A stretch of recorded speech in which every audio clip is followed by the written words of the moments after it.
Друзья, всем привет! Сегодня мы находимся на одном из наших объектов, это Золоторожский вал, дом 5. Как вы можете видеть, ребята сегодня возводят стены.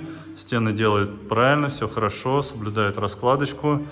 Дополнительно можно наблюдать здесь они уже возвели, сделали пену, все правильно, так и надо делать. Также, как вы можете видеть, уже поставили закладные. Закладные делать надо железные, чтобы вот тут вот не было трещин, хотя позагребневые блоки разрешают в принципе не делать закладные, то есть можно просто блоки стыковать между собой, это допускается по КНАУФ, но я все-таки рекомендую делать закладные, чтобы у вас никогда не было проблем.